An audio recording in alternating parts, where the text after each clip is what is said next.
as possible. So our first speaker, we have Faika coming back up for anyone who wasn't here this morning. Faika El-Nagashi, founder of Athena Forum EU. She's former Green Party MP in Austria and LGBT activist with over 30 years experience working on women's rights across Europe. Thank you, Faika. I almost said LGBTQ.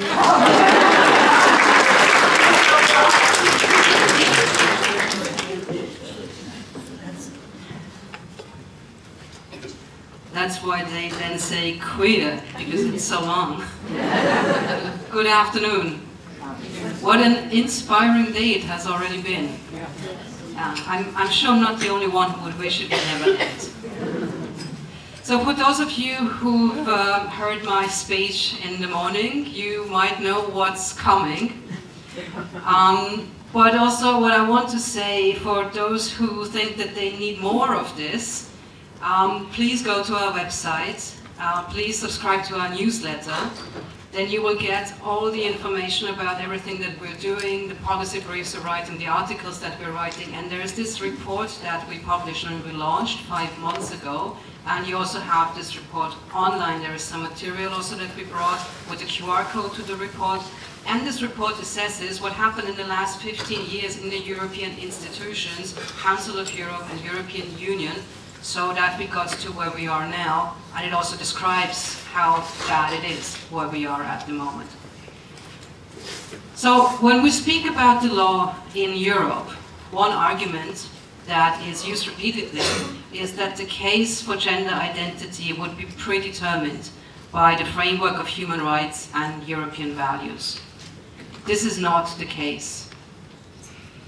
In the Charter of Fundamental Rights of the European Union, which has the same legal status as the EU treaties, Article 23 establishes equality between women and men and states that it must be ensured in all areas. It also allows for specific advantages in favor of the underrepresented sex.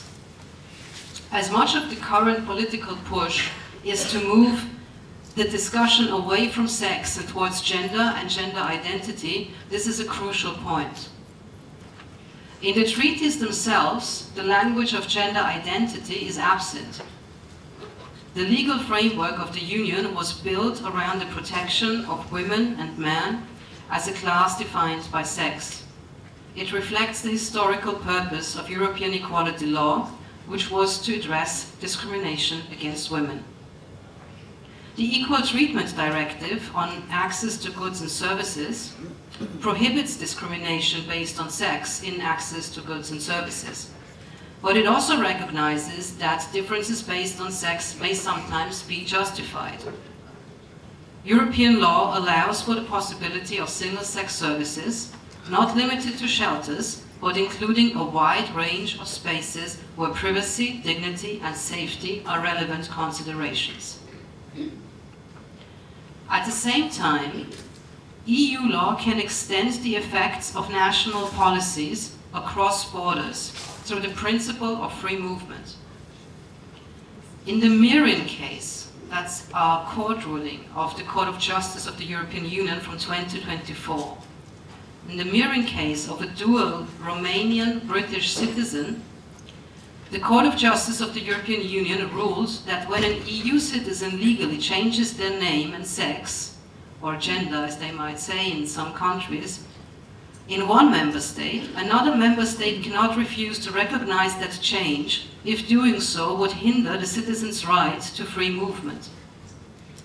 The court relied on the EU Charter of Fundamental Rights, in particular Article 7 on private life, and Article 45 on freedom of movement, to argue that a legal change of sex obtained in one member state cannot simply be ignored by another if it affects a citizen's ability to move freely within the Union.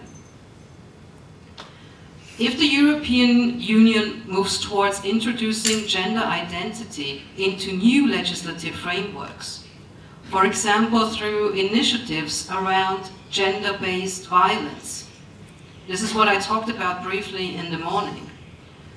The legal landscape could change significantly. One route is through Article 83 of the Treaty on the Functioning of the European Union, which allows the EU to create new categories of so-called EU crimes or Euro crimes.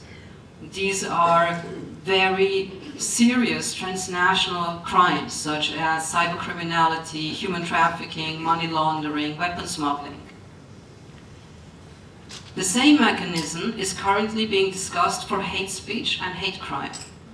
Ireland will almost certainly play an active role in pushing those developments. What matters is whether there is open debate about all of this and the stories that we will tell.